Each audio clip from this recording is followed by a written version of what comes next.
No, I I have 10,000 games on Steam, dude. I own every game multiple times. Like, just call me kid. I said, dude. Did I I thought you said kid. I thought you said I got 10,000 games on Steam, kid. Son? Son?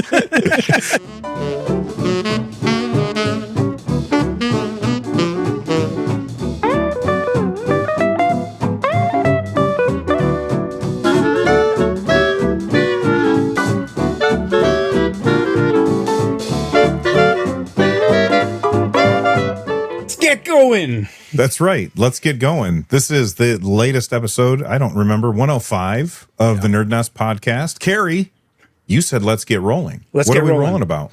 I think we're going to be talking about all the Xbox news, I guess, and discussing that. Probably. Yeah. Russ, maybe. What's new, man?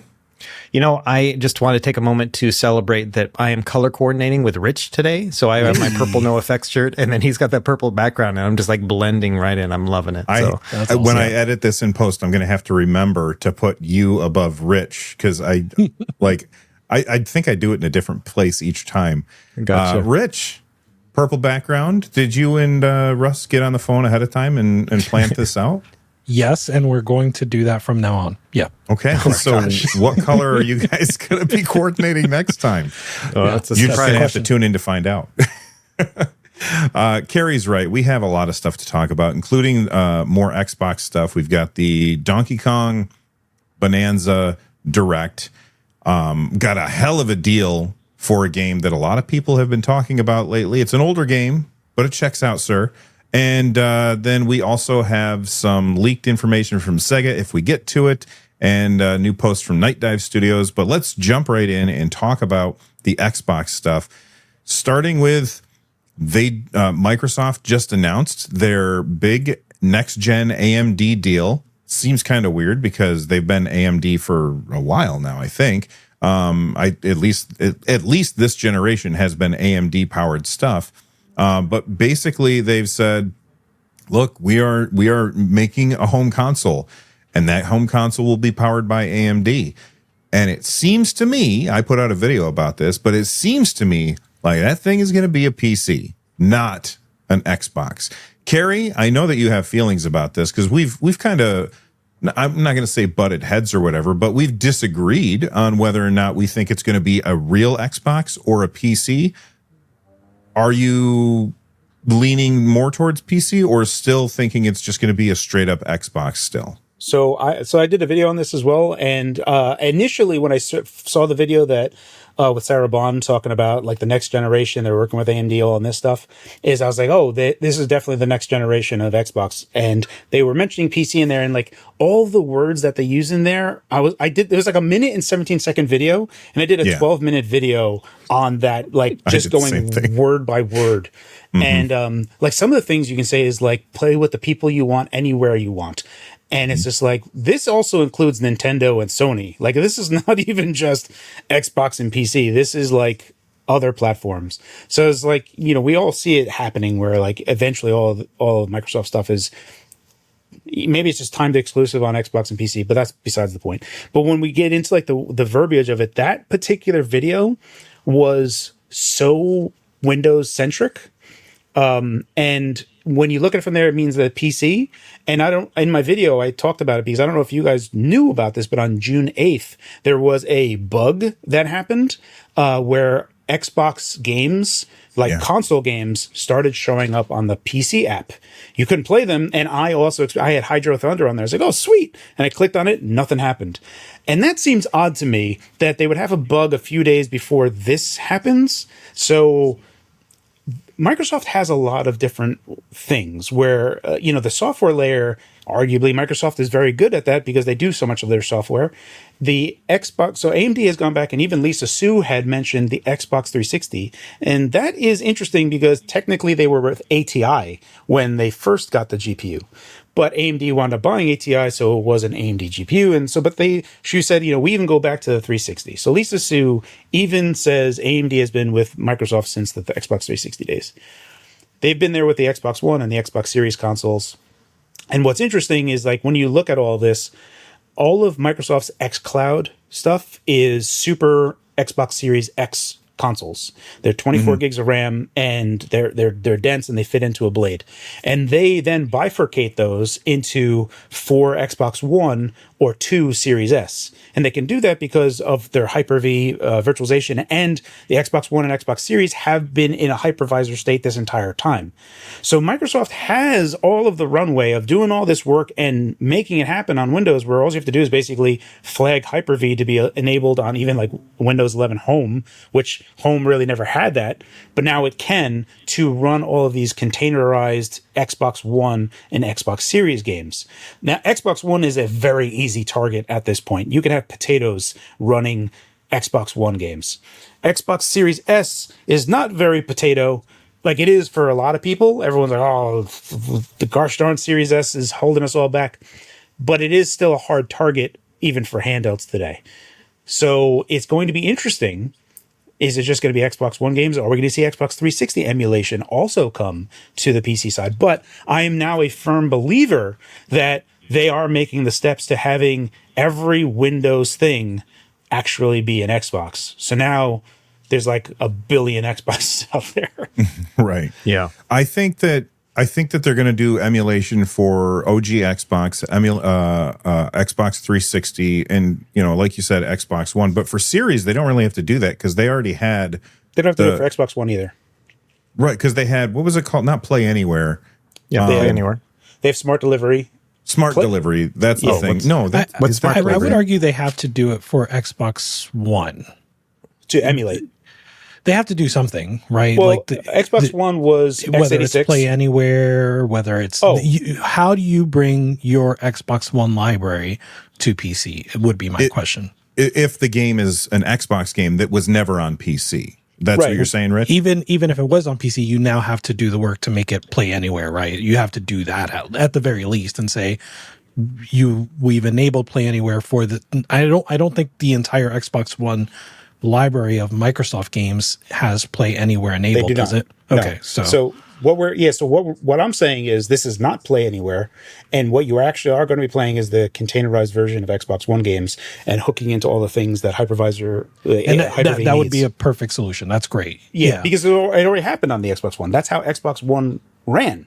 So that was x86, and it was Vega at the time, so like Pitcairn, old AMD at this point, which is again all easy to do with even today's stuff. So you hook into all that type of stuff, and any type of wrapper that you need to do, if there is anything that needs to do. But all of that is like DirectX, and so all of this stuff is all APIs and other things that Windows already has. They can handle that. Yeah, this would not be Play Anywhere, because Play Anywhere would be there's an Xbox version and then there's a PC build. And both of those, if you have the one license, you have both of those. In this instance, you would be playing the Xbox One game on PC via this container. So let me kind of put it all into context for me. So Halo 5, right? Only came out on the Xbox One, did not have a PC port. So we shouldn't be expecting a PC port to come out of that game, but rather just the ability to play that Xbox game on our PC. That is where I am. Yes, that's where I'm going right now, is that you would not have a PC Play Anywhere version of it. You'd be playing the Xbox One version of it. Right. And then I think what Microsoft has to do is basically say, look, we're going to make all of our games available through this, these cartwheels that we're doing. If you really want third-party publishers to make their games available, then let them know. I think that if they say that, then it puts the onus on the other publishers, because the thing about that Microsoft has done for a very long time is they have constantly been talking about backwards compatibility, and I think like Phil Spencer said, respect people's the investment in their gaming library. And then for them to suddenly say, okay, well, we got our asses handed to us, so we're shifting strategies, and now we're going to be making PCs instead. That means you won't be able to play certain games. Like, that's going to tick people off. Yeah. Yeah, no, there was already someone that already said that. They were like, Play Anywhere, I have 700 Xbox games, and 7% of my games are Play Anywhere, and that's not sufficient. Like, this is not going to fly. Would that bother you, Carrie? No, I have 10,000 games on Steam, dude. I own every game multiple times. Did you just call me kid? I said, dude. I thought you said kid. I thought you said I got 10,000 games on Steam, kid. Son? Son. Listen, newbie. Okay, so how would licensing work though? So say for example, Right. I've got a bunch of games both digitally that I own, Xbox, Xbox One, Xbox 360, but then a ton of disc games. Like, am I just SOL with the disc games? Like, I don't see any way of licensing carrying over, right? Right. So yeah. This was probably the number one most commented thing on every, like the Xbox AMD videos specifically. The thing I saw the most was people asking about a disk drive, which, I think by default we have to kind of assume that they're not going to address that, but they should, right? Like I could see a world where they release a disk drive that, like the PS5 disk drive that you just USB-C to your PC. Right. Yeah. Especially, if it's so you need to have a specific disk drive that could read 360, Xbox One, Xbox Series games. Right. So it needs to be Blu-ray capable and going all the way back. And technically, you only care to validate the disk because you're not going to be reading off the disk. Right. So they could do that. Like have a very slimline USB drive that like isn't fast or anything. It just reads and it's like, yep. That's a disk. You're approved. I don't know if they'd do that, to be honest. Probably there's like the same chances of like it will work with the HD DVD drive for the 360. Like go find that, and that's how you can do it. Sure. Yeah. Me personally, I'd pay $100 for that. Because I got a big disc catalog library. Like the thing is like because Xbox got beat up so bad and Game Pass has made people just use Game Pass, not for nothing, but games on Xbox are cheap as chips. Like I go to GameStop like once a month because I have the stupid GameStop Pro thing that gives me $5 off a month, and I'm buying Xbox games once a month for like $2, $3, and it's just like, okay, I'll just put that. And like people are like, hey, do you want the warranty for it? And it's like 3 times the price. Like I got it for $3. You want it for 10? And I'm like, no. And they're like, are you sure? I'm like, this is gonna sit on my shelf. So like, no. Like, don't worry about it. I don't need any protection here. He says, listen, son, I've got 10,000 games. I got 10,000 games. Son. So I don't know if this is gonna happen, right? But like, I feel like where there's smoke, there's fire. And this is like also just like Carrie type of like crazy board on the wall with a just like follow me, like we're gonna go on a journey. I felt like 360 emulation should have come to PC a long time ago. So the question for me is like the licensing part is where things get really gnarly, and can they, if it's containerized and still technically the Xbox version of the game, is the licensing kind of like, well, it's still the Xbox version of the game. This is not the PC version. We're not doing anything else. And we've already got all the licensing sides sorted out because they do 360 and whatever for other games like those ones that got approved. So I don't know. Which sort of solves the online play question, right? Because like if this is the Xbox version and they for some reason want to keep like Xbox Live or whatever it's called now, right? It's just Game Pass now. Game Pass. It's just Game Pass, right? Yeah. So if they want to keep Game Pass for online play, specifically for Xbox games, yes, then they can do that if it's containerized. Yeah. Yes, you'd still need Game Pass Core to play not free to play games on Xbox. Yeah. Online stuff. So if you wanted to play Halo 5 online, you'd need Game Pass Core at the very least. And now I wonder if Game Pass PC would work. Well, so can I complicated. Can I ask you guys a question? Yeah. Is this a good rollout? Like, are they doing a good job of anything, right? Like in terms of not the like technical, like what they're accomplishing, but of like getting people excited, communicating what this is. Hold on, let me answer this first because these two guys already made videos about it. So I watched the 1 minute video from Microsoft. I watched the 1 minute video from AMD saying the same thing, and I was just like, this is just corporate gobbledygook is all I heard. Like I was just like, this doesn't mean anything to me. They're just saying, hey, we're going to work together. And then these guys made like 12-minute videos about it, and I was just so surprised. They're like, you see how they inserted the word "the" right there? That means something. You see the place? You see the commas? Look at the commas. They're separating things.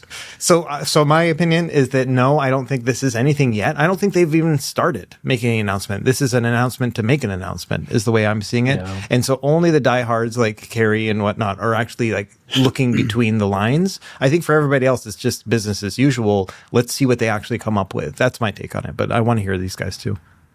I would agree with Russ that they're not communicating effectively. But if you read between the lines like I did and like Carrie did and a bunch of other people, the language that they're using very much does seem to lend itself to the idea that Microsoft has realized we got our asses kicked. Ain't no real coming back from that. So we got to change the game that we're playing. And the way that we're going to change that is by going to pivot away from a console and make a PC console.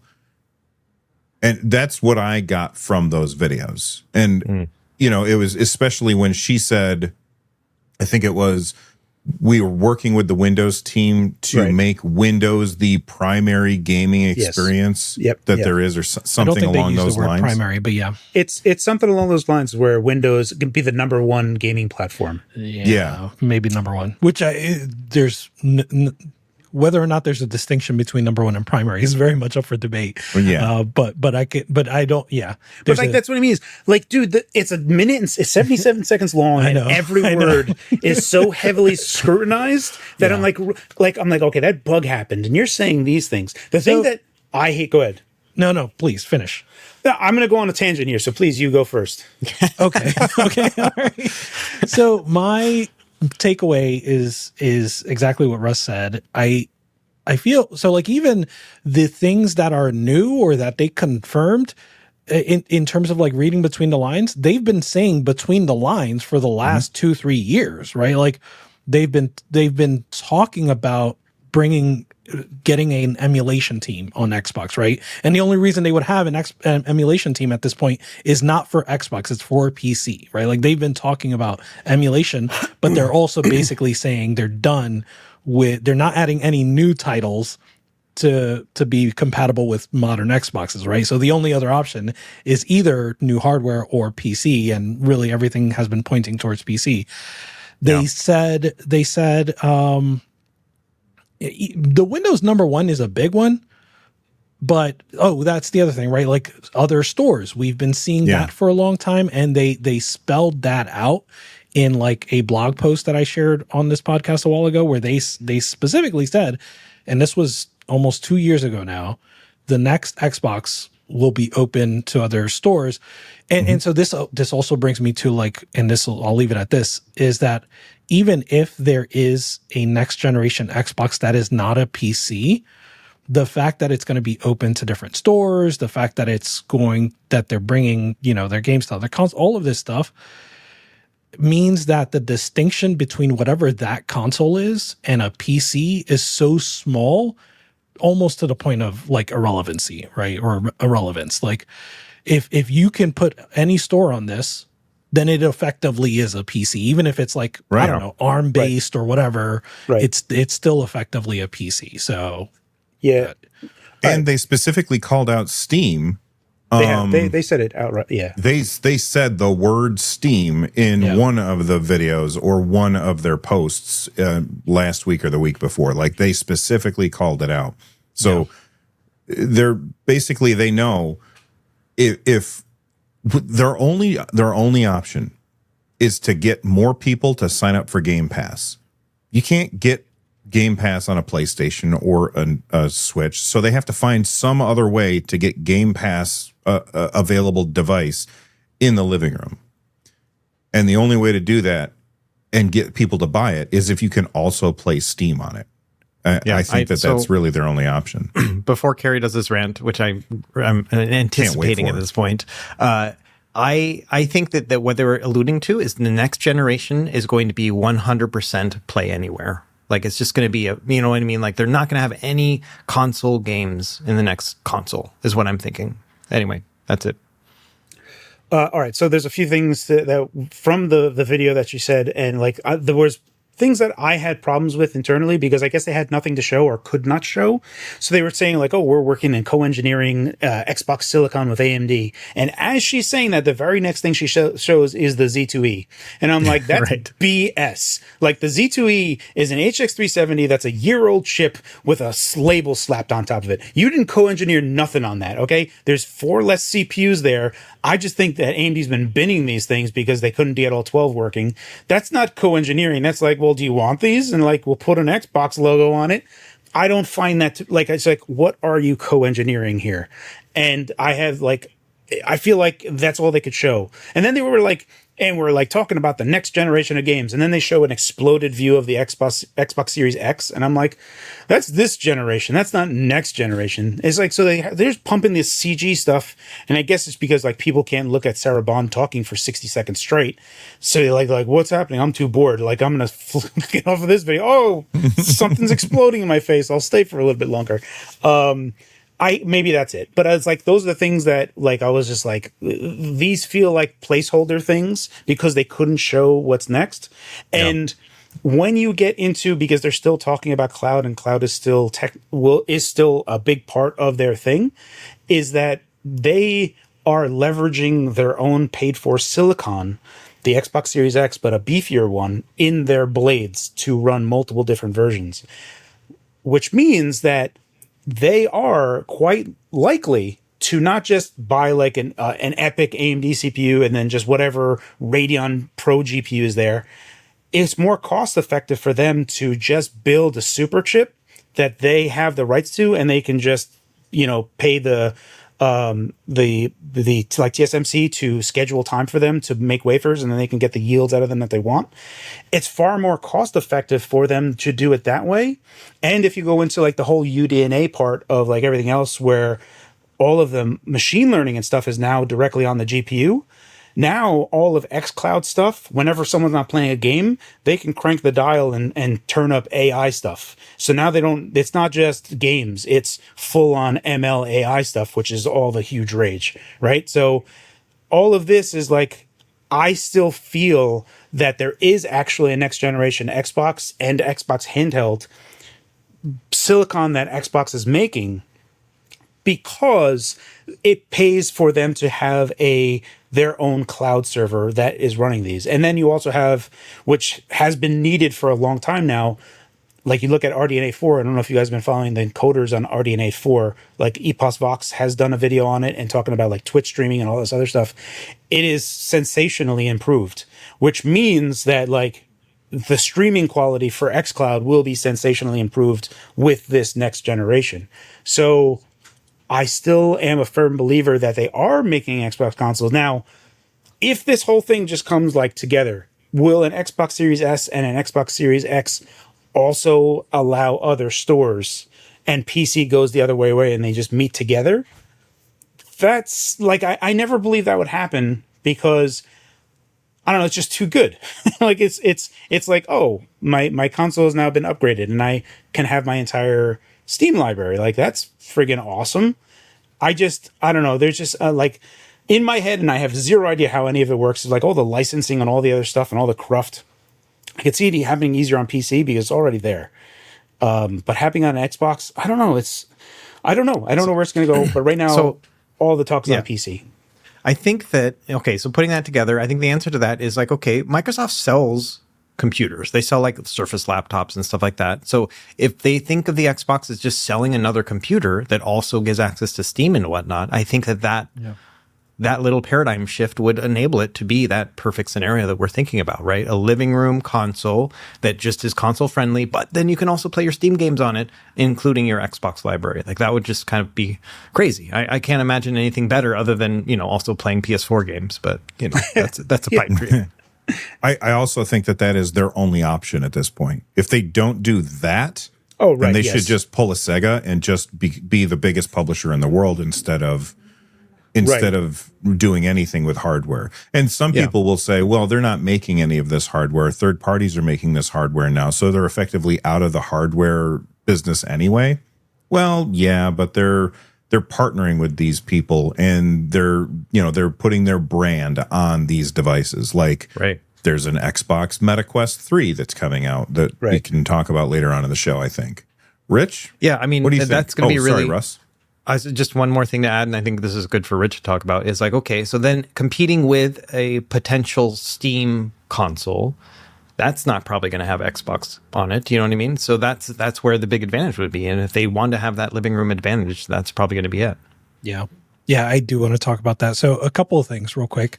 The co-engineering, right? Like that wording. I think you're absolutely right, Carrie. I just want to point out a small like spectrum thing, which is like Valve said they co-engineered Aerith, and they certainly had more contribution to Aerith, I assume, than Microsoft did to Z2E. But Aerith also existed, right? Like that chip existed. As far as we know, it was from Microsoft first. Right. And then it was used in like a Magic Leap or something like that. It was. Yeah. So like, yeah, it goes back to what Russ was saying, right? Like corporate gobbledygook. Like that's what this feels like. Right. I like, again, but it's like there's even the Valve logo on the chip, right? Like, so the aim is, let's stamp it. Yeah, sure. Yeah. You co-engineered this sucker. I mean, I will give the same amount of flack to Valve if, for sure. This is just a bogus thing to say, and maybe AMD really wants these companies like, please just say you co-engineered this with us, and it's like, well, we didn't do anything. It's like, yes, we know. It's beneficial to AMD as well to push this, right? Yeah, you're right. Yeah, One other thing was just before I go to the Steam console, the more questions than answers, right? Like this definitely leaves us with more questions than answers. And I want to contrast this to the DK Direct. We're not going to talk about it now. We'll talk about it later. But just the DK Bonanza Nintendo Direct, it was 20 minutes and it was like chock. It was so information dense and so long. Yeah. And this was so short and had no information whatsoever. And it just struck me that like, man, and obviously DK Bonanza is a lot closer to being released and all of that. So you kind of got to put that into consideration, but geez. From what I know, it's not that far off. Like, it's not that far off from DK Bonanza. So, okay. Like, I mean, it's... You're talking about Carrie, are you talking about a living room PC Xbox? I'm talking about a Windows Xbox experience device that would be playable in a hand called the Asus ROG Xbox Ally. Right, because how much different is the Xbox Ally to what we eventually see as a living room? If the Xbox Ally is literally just the PC gaming handheld side without this whole real Xbox stuff running, it's still going to be fine, right? Because most people are fine, but that Xbox name on there is tripping a lot of people up. And there's been people that I have talked to, like at my office, that are like, oh, it's going to be an Xbox. I'm like, well, it's a PC. And they're like, what? And I'm like, well, it's very confusing. This is all very confusing, right? But if Microsoft actually does let your Xbox games play on there, if your Xbox digital library shows up there and it also has Steam and all the other stuff, well, that's just like fine and dandy. That's like, oh yeah, that's what I was expecting. This is even better than I was expecting. Oh, this is awesome. So that's very close. Like, that's very, very close. Yeah. The way I see it, if they launch right now, if they launch without making any improvements or whatever to the software experience, then I think there's going to be a lot of confusion at that launch, just in the same way that Carrie had it at work, right? Mm-hmm. So I'm expecting that we will get another announcement before then where they've got an actual plan of what they're going to do with these Xbox games. Yeah. I think the thing for me that, I feel like, I don't think that Microsoft was doing this Xbox experience like in the last 2 months. This feels like they've been working on it for years because there's a crap ton of stuff. And I feel like Asus was just like, hey, we need something. They're like, oh, crap. Like, put big ass handles on it. Like, what the hell can we do with this thing? And we have the hardware and the Z2E is fine. But when, all of the things that are making up that, I feel like Microsoft has been working on this, and they didn't have an Xbox handheld, and the Switch 2 is coming out, and they do not want Switch 2, because not for nothing, Switch 2 is fantastic, and it's not like, even on handheld, it's still constrained, and there's like some other things, but you are legitimately at a point where, yes, the PS5 is superior to a Switch 2, but the Switch 2 is still pretty awesome, and you will likely, especially with how many Switch 2s have sold, there is a likelihood that people just say, my ecosystem is just on Switch 2. I buy games on Switch 2. That's it. I don't buy them anywhere else. I only buy games on Switch 2. So I think that's like a real threat, that they were like, crap, we have to have a handheld that can try to take on the Switch 2. And if this whole Xbox, because it can't just be Xbox One. If people say, oh, only my Xbox One library is here and only my Xbox Series library is not on here, I think that's also a big problem. And they have to have Series containerized games running in this Xbox experience as well. And that brings up another crazy point, because if that can play containerized Xbox Series games, that means that the fastest way for you to play Grand Theft Auto 6 would be via this way. The fastest way for you to play it on PC. On PC. Yeah. Which, true. That's true. I never thought of that. That would be insane. That will that happen? Who knows? I have zero idea. But I know that it can't just be Xbox One. Even though Xbox One is an easier target, likewise 360 is an easier target. But 360 has an emulation like overhead, but they got that running on AMD Jaguar. So like the thing is, like, we know, say Microsoft is looking for emulation people. Their emulation people in Microsoft are already like unreal. They're like champions. 100%. How do you make an Xbox 360 emulator run on AMD Jaguar cores? I don't know, but they did it, and like effortlessly. So I don't know. I think it's going to be interesting, and I hope to hear stuff soon. Well, I mean, Kerry said he expects this thing to come out relatively quickly after. I've forgotten what you guys were mentioning now, because I was looking at show notes. DK. Yeah, relatively quickly after Donkey Kong Bonanza. But apparently there are reports that pre-orders for this are going to start showing up in August. This comes from VideoGameChronicles.com. They say pre-orders for the Xbox ROG Ally, I assume Ally X, are going to open in August. They did say that this was going to be, didn't they say holiday when they announced it? They said it was coming out holiday. They did. And then this Video Game Chronicles thing is saying that it's launching 2 months after August, which is not holiday. You know what I mean? October, right? Yeah, October. Yeah. So this came from... So if you remember, there was the leak of the price. And so Jez Corden, in that leak, it was not just the price. It was also like when the pre-orders would go up and when it would be available. And it was August and October for those respectively in that leak. And so Jez Corden followed up on that, asked Microsoft, what's going on, and Microsoft said they're not ready to report on price. They're still kind of figuring that out, but they confirmed that it's going to be August and October. I believe it was I don't think that's a rumor, right? Like that's confirmed by at least one of those things. I must have misread it. Well, we'll just assume it's true, and if it's not, people in the comments will let us know. I'll find out too while we're talking, but so if it's not confirmed, it's coming from Jez Corden, right? Which is like pretty reliable, that they're aiming for that. Of course, they could hit a delay, they could hit a snag, but they're aiming for that. So I think that's it's in time for holiday, right? And the good news about that is that we're getting Silksong by the time this releases. I mean, the thing is like, think about it's like leading into holiday period, which means that by the time you start thinking about, okay, what am I going to buy this holiday? It's not just the Switch 2 in the conversation, because that's now available. And so it's good timing. I think it would work out well, but I don't know. I don't know why they need a 2-month pre-order period though. Like maybe just to gauge interest or something. I'm not really sure. That seems a little bit weird. Like we haven't really seen that with other stuff.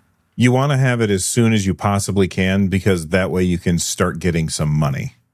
I don't think they are wanting for money, though. No, they're not wanting for money, but maybe Yeah, I can't imagine that it's so that they know how many to make. Because let's be honest, no matter what this thing costs, it's going to sell out because that's what things do. They always sell out because they only make a few of them. So I don't think it's really to make sure that they get enough on shelves or anything.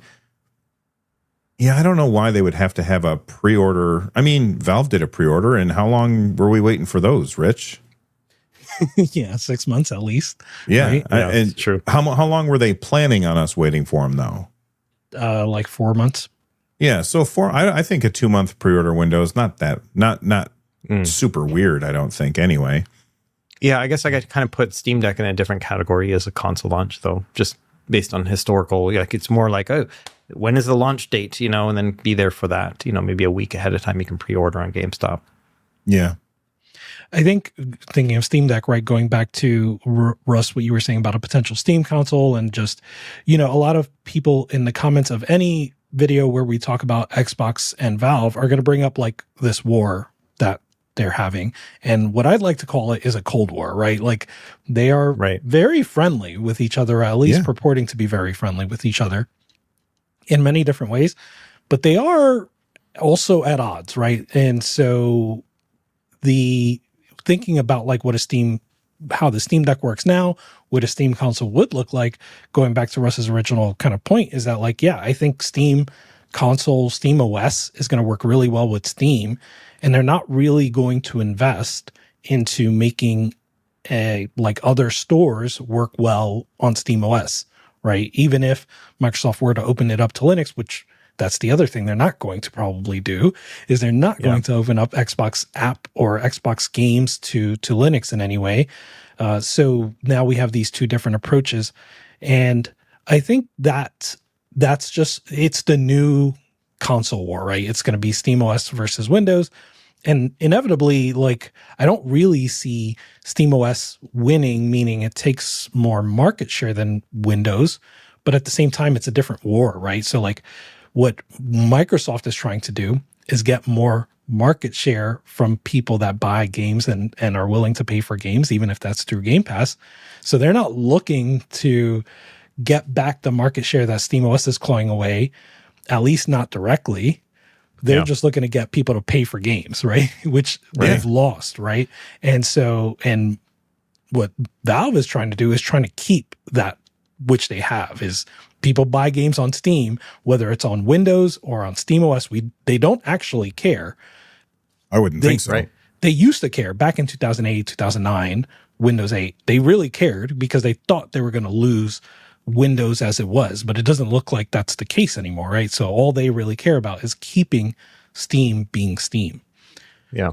I would say... Oh, go ahead. Sorry, very quickly. The good thing that came out of Windows 8 was the Universal Windows app, Universal Windows program scared Valve enough to start the whole Proton initiative. Yes. And we have SteamOS today to thank for it. Even though that doesn't matter anymore, we still have it. So that's the only thing I wanted to mention. Yeah. Yeah, that's a good point. Were you going to say, Russ? I was just going to say, it feels like Microsoft is at war with everyone because they have to compete against Valve. They got to compete against Sony. They got to compete against Nintendo. Like, they're trying to dominate each of those because they are thinking about market share. Valve is not at war with anyone because as long as they get their stuff in, their store and other platforms, then they're going to win in their own way. But also, I just don't see them. I think that Xbox has had an advantage because they can say, hey, that Xbox experience you know and love from the original, the 360, the One, and the Series, you can have all that, and it now can also play every PC game you want as well. That is a huge, attractive thing for me. It's like, I just want one box to do it all. Just call it the box, not the Xbox. I don't know. Or you could call it the Xbox One. Xbox 11. Right. I mean, when you think 2, about, we never got that. That's true. We didn't ever get that, or the 720, as people were guesstimating about. I did want an Xbox 720. You did. I was one of those hoping for that name. It's a good name. It is. No, it's not. It's so good. That's a terrible name. Only if Tony Hawk is jumping over the console at the time, then it's a good name. That's an Xbox 720. When we're talking about this, the Xbox PC versus the Steam PC, this box that you put under your TV. And, Rich, you brought up console wars, which has always been about what box you're putting underneath your TV. The thing is that it doesn't matter anymore because they'll all play the same games. Yeah, the Steam one won't play Game Pass, and it won't play the old Xbox games. But the number of people who really care about Game Pass would not, like the people who are interested in Game Pass wouldn't be interested in a Steam console anyway. And the people who really care about the old back catalog of Xbox games, I think that number, the people who say they care is a lot bigger than the people who actually use it. I think a lot of people will look at backwards compatibility and they'll say, hot damn, backwards compatibility. I'm so excited for that. And then they will never, ever launch an old game. I think that's how most people operate. So essentially, these two systems. What have you been playing on your Switch too, Bill? Mario Kart World. I say that because I've been playing a lot of Switch 1 games. Because yeah, and of course, I think you're right. I think a lot of people are playing Mario Kart World, but I do think that this is not the PS3, right? This is not 2006, 2007. I think with game releases being so sparse, people depend on a back catalog, not of buying new games, but of a library that they already have. Of course, we're not the Xbox 360 probably, but if I have an Xbox Series X and I've been playing, Indiana Jones, but I didn't finish it, and I buy the new thing, I would expect to be able to finish my Indiana Jones play on that thing. You know what I mean? Yeah, I get what you're saying. But what I'm saying is that both of these rumored boxes, and they are rumors, we don't really know when these things are going to happen. Both of these rumored boxes essentially you talked about that back catalog. They have the same libraries. Yeah. It's your games that you have on Steam or the games that you've purchased through the Epic Game Store or whatever. You're playing all the same games on this system. It's just a different box. And I don't understand why anybody would want to go to war about that. Right. That's not going to stop ridiculous people from being like, I'm Team Xbox and I'm Team Linux, and anybody who doesn't like my Linux stuff is an asshole, and anybody who doesn't like my Xbox stuff, they're a dickbag, and like all of those, like that kind of ridiculousness. It doesn't matter with this because they're all playing the same games. I mean, potentially you could have the framework console thing win everything. You know what I mean? Like, because it can also play your Xbox games. If this Xbox platform becomes available for just PC in general, right? Like when they make this streamlined interface and they make the ability to play these games on your PC, and then you can also load Steam on it. Like the framework console itself, like that mini PC that has the Strix Halo chip in it, that might end up being like a really good console right there, where you don't need to buy an Xbox. You don't need to buy the Steam one, because that thing can do all that stuff too. You know, and that's the really kind of interesting point at that point is like, we aren't going to be beholden to these boxes themselves, but rather the platform and service they provide. So the only thing that I would have to add here is that it's clear that Xbox is as third party as they could possibly be while still having a platform of sorts. And Game Pass is arguably the actual platform now. Mm-hmm. And all of their games come there. And especially with the new pricing, Game Pass is even more like appetizing than it was prior. And if you take a look at PlayStation and Nintendo being the last standouts for like actual exclusives, I think that Nintendo shines far brighter than PlayStation does by a huge margin, especially when you compare the Switch exclusive games compared to the PS5 exclusive games, and then those exclusive games on PS5 also coming to PC, that it's now at a point where there are some individuals that be like, I'm just going to have a Switch and a PC, and that's it. Because if games from PlayStation take a year to come to me, fine, I'll wait a year. And if they don't, then I'll just get whatever PlayStation games are there right now. And that's the only ones that really get me. I think the only thing that I think that Microsoft really sucks at real bad is, and they have improved on it in little ways, but I feel like that like for instance, the retro classics where you stream classic games to whatever via AntStream. That's a way for them to have their cake and eat it too, but it's like a compromise in everywhere. So they don't really have any like licensing crap to worry about because AntStream is doing all the nonsense, and then that's how you get it. But Microsoft's main problem is that the only capital that they care about is money, and they don't care about cool capital, like actually the value of how cool they are. They have long since, like, the original Xbox guys and the original Xbox 360 guys cultivated that. Like, they built that up and they spent a lot of effort to build that thing. And then around like 2009, 2010, the Microsoft suits were like, oh, we have a cool thing. Let's come in on here. And then they just trashed it. It just absolutely trashed everything that they were. And they became this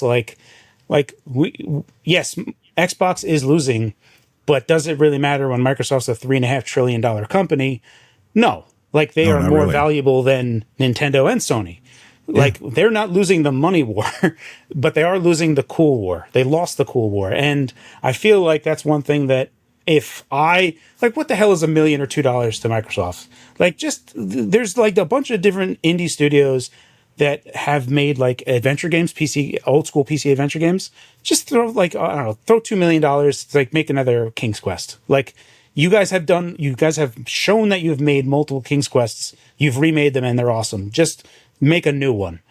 And I feel like just put that on Game Pass. If 5 people play it, doesn't matter, but it's a cool thing, right? Like, I feel like they should have more Vib ribbons, and Sony has stopped doing Vib ribbons, right? Like, that's what I'm getting at, is like Sony did a lot of cool, like, you know, Tokyo Jungle. There's a lot of just games that were just pure experiments. And Sony has been going away from that. They were trying to go into the live action thing because Sony is going more, they only care about the dollar capital thing. And they're slowly but surely eroding all of their cool capital. Well, I mean, they're all companies, so all of them only care about money. Every single one. Yeah. Nintendo, Xbox, Sony, Valve, they just care about money. I would argue that Nintendo cares less and is far more into their traditional, because if they did, they would port their games to PC. Like, it's like when you say, oh, we have to make this game $80 because it cost us so much. It's like, you could also port it to PC and make more money as well. And it's just like, no, that's just crazy. Don't talk about that. We just want it on Nintendo's platform. Yeah, but they don't care about cool. They care about control. Sure, but I will agree with you. They still come out with, I would say, unique games that are counter to what anyone cared about coming out. Yeah. And they still do that. And there's lots of, you have like Pikmin, Super Mario Wonder. There are games that are, even like Donkey Kong, transforming me into a zebra. I don't know. That just seems out of left field. Like, it's just like that type of mentality is like, they're willing to experiment on these things that this is a tentpole release for the Switch 2. And yet they're taking it in ways that are concept. To bridge the gap between what the two of you are saying, I because this is something I harp on a lot, is that it's where the leadership currently is, right, of each of those companies. So yes, all the companies do just want money to build, to your point, but the leadership does play a part, right? So when Iwata was the leader of Nintendo was run differently than it is now, and Iwata did, and you read his book, he had a really personal stake in the things that happen. And so, or even just think about the Reggie Fils-Aimé, right? Like the point that he made about going to bat for Wii Sports being included in Wii, right? So like individuals, especially in leadership positions, do contribute good and bad things, right, to a company beyond just the pursuit of money. And sometimes in the pursuit of money, right? Like they think that doing quote unquote the right thing will get them more money because it gets them more trust or whatever, right? But right. All of that. And so I think, Carrie, to your point, Sony, they swung the pendulum all the way in one way with the live action, with the gas games stuff, I do think that pendulum is swinging back, right? Like it takes a long time. Once the pendulum has reached, it takes a long time to see the fruits of the pendulum swinging back, but it feels like the pendulum swinging back with like Intergalactics, things like that, where they've canceled all of their gas service games, all of their gas games, with like Marathon now being indefinitely delayed as well, right? And so they seem to be going back to investing into single player games. And even just DK, right? Like bringing that up, DK, Maximilian dude, the YouTuber, said it looks like Nintendo's Spider-Man. And I agree, right? Like it is very much like that sort of game. And so I know we also just heard that like Venom was canceled, but I don't think that Sony's done making Spider-Man games, for example. I think we'll see more of that. So I think they'll come back to that, but that is where their leadership, you're right, they've swung all the way one way, but they're hopefully coming back from that. Let me ask everybody a question real quick. And if you're watching this on the YouTube channel over at youtube.com/nerdnest, leave a comment down below to let us know what you think. Or you can call into our voicecast, voicecast.app/nerdnest. If both systems, the Xbox PC that goes under your TV and Valve's Steam box, whatever it's going to be called, let's just imagine that they both come out on the same day at the same price. Which one would you buy? Russ? I really need to see the software solution that they're doing with Xbox, but if it can do what they're promising in their 1-minute videos, you know, and the gobbledygook, I would get the Xbox over the Steam one, because it's more bang for my buck. I can play my Xbox games and my Steam games. Right. If I can do that, that's the one I pick. Ostensibly also because it's going to have Epic, GOG, and whatever else embedded into the Xbox experience as well, which we haven't seen yet. So it really relies on like how good that whole implementation is. So I would say that right now, just because it offers more utility if it's the same dollar value. But if that, like, you know, where there's a whole slew of questions that needs to be asked. And I still feel like the Steam console, especially if it's newer and supports VR, with Deckard, like there's like some very Valve things that are specifically better in that regard. So I would still say Xbox at this point of view, even though I would definitely get both. But I think I would lean closer to Xbox because it already includes Steam in it. Mm-hmm. Rich, which one would you buy? I think these guys nailed it, right? It does depend on whether or not Microsoft can stick the landing. I think Microsoft has a higher ceiling for what they can possibly do in terms of operating system and emulation, right? This is what they do on a regular basis. Is they make operating systems, they make emulators for different services like Windows Subsystem for Linux, for example, just as a basic example, right? And so like they do this sort of stuff all day. So if they can stick the landing, then what they're offering is technically better, right? You can have anti-cheat games, Xbox games. What's the other thing we talked about last time? I don't know, but the Game Pass, right? The ability to play Game Pass. So the ceiling is just that much higher than what Valve can currently offer. I'll probably still play mostly Steam games, but right. If they can deliver on what they are purporting, then that is a much better offer. Yeah. So behind the scenes, I've been doing stuff. And I can't really talk about it that much, but I feel like this particular moment is absolutely critical. And I am so, I don't know, I say fearful, but it's just like, I do not want to see these guys just step on a rake so hard and smash themselves in the face. If we were to talk about a console, right? A console not being a handheld, then the comparison between SteamOS and Windows is going to be very small, because you're going to see a device that is going full blast with mains power, not worrying about battery life, not worrying about anything. But if we go into the handheld side of things, like with Dave Tootie's video with the Windows was the problem all along, if they don't solve that by the time the ROG Xbox Ally comes out, where because someone's going to do it. Someone's going to put Bazzlight on this thing. Someone's going to put SteamOS on this thing. And they're going to compare them and be like, oh, Windows is still the problem all along. Yeah, 100%. You can't come out with the Xbox experience and be like, oh, we have all these resources saved. And you still have the same fundamental problems where it's just spinning its wheels for no reason, just wasting power and just doing things poorly. So but you're talking about a handheld, not a set-top box. Well, it's part and parcel, right? It's how the system, how Windows is handling the subsystems in the most optimal way. And SteamOS with Proton, with GameScope, with Vulkanize, with all of these, like DXVK, all of these things that are doing all this stuff that are just producing fantastic results. Now, like in Ratchet and Clank, like as a quick example, in Ratchet & Clank on the HX370 on Strix Point, I can get better performance on Windows, but I have to do something to make it happen. And on Steam, if I don't do anything, SteamOS wins. Bazzlight wins. So it just goes to show you that even though they have that compatibility layer where it's going to lose 3 to 5% of performance, they're still coming out on top by default because Windows is so sloppy with handling the CPU, GPU, and memory controller.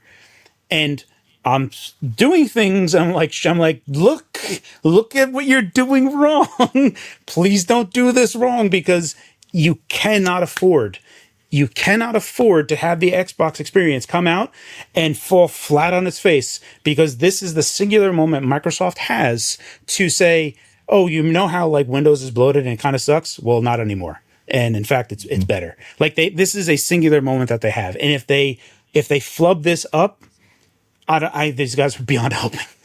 It's certainly not a make or break moment for Microsoft, but it is absolutely a make or break moment for Xbox as a brand. And public perception of Windows being a good gaming platform. Because if SteamOS once again comes out on top in terms of performance and being optimal inside of whatever, because it's coming out on the handheld first, they are specifically coming out with the Xbox experience on the ROG Xbox Ally and Ally X first. Yeah. That's where you're going to get it. And it's going to be self-evident when you compare these two, and it will happen. They cannot afford to flub this. They need to have Dave 2D, Linus, and all these other guys saying, oh, I compared these two, and guess what? Windows is showing up. They need public perception to change, and this is a singular moment for them. Now, Microsoft is still going to be fine, like you said, but if they screw this up, it's going to be like, man, Microsoft removed the whole desktop. They got rid of all these services. We freed up 2 gigs, and it still runs like crap. These guys suck. Yeah, I think the people who would be saying that are the people who like. I think that's a very small segment of the people who are playing games on Windows. Most people just launch a game and they don't know any. They don't care or pay attention to this stuff. Oh yeah, if we go, but I mean the perception is like there is no redeeming Windows. Windows is like, oh, I just use it because I have to, not because I want to. Yeah, but there's a big opportunity, like you're saying, Carrie. Like so, think about this handheld in particular. We're going to be able to play our Game Pass games on it, our Xbox games, the other stores on it.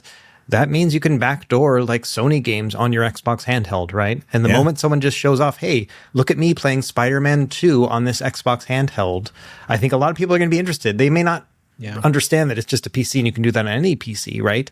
But they're going to see the Xbox logo, they're going to see that game, and I think a light bulb might go off, right? Again, not talking about the people who actually understand what's going on here, but rather just this kind of vision, this idea of like, man, I was scrolling through my, timeline on Threads or Twitter or whatever, and I saw a guy playing Spider-Man on Xbox. Can you believe it?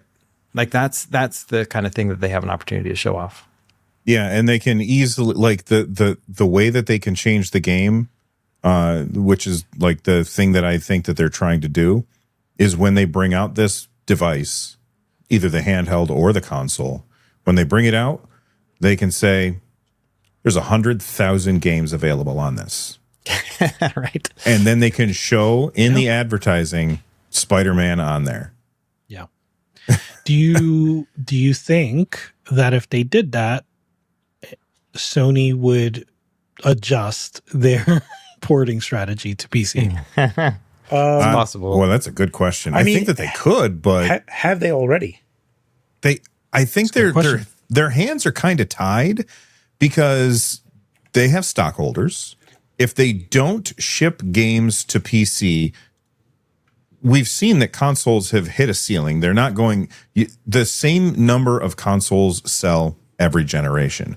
More people are not buying consoles. So that's why we're starting to see Sony push games over to PC, because the shareholders need they need to see growth. And the only way that they can see growth is to sell games to more people. Yeah. The people aren't buying PlayStations, so they have to sell them somewhere else. The one thing I would bring up is they did buy Nixies. So the PC porting company, they bought them. They owned Nixies. So it would be like, hey, what are we working on? They're like, nothing. And they have already shown that they are choosy about this, because on GeForce Now, which allows you to play your Steam games and stuff, you can't play the Sony titles. Like, those are not available on there. And so they are choosy about some of that stuff. That's so funny. Although, just so you know, the way that GeForce Now works, it's not that Sony had to go in there and say, you're not allowed to put this on there. They have to opt in to having their games put on there, and they're just choosing not to do that. They didn't go to GeForce Now and say, don't do it. Right. Yeah, I mean, I don't see. Again, I think that I don't see So I think where the proof will be in the pudding is if we see Astrobot come to PC around September with a 12-month or at least something. There's gonna be a PS blog post that they don't advertise, and it'll just be like 2 lines like Astrobot's coming to PC, and it's gonna happen, late August. It says it's coming out next week, like that type of thing. The traditional. No, there'll be a new trailer. And they'll show Astrobot in ultra wide with unlocked frame rates and all that. Like, that's how they'll announce it. They won't do it as a blog post. They'll do it the same way that they did for God of War and Spider-Man, where Ragnarok they do a YouTube video where they show off all of the new things that you can do that you couldn't do on PlayStation. I think they should do that, but there has been, like, the State of Play had 0 PC stuff in it whatsoever. And there's a few VR people that show up in my Twitter feed.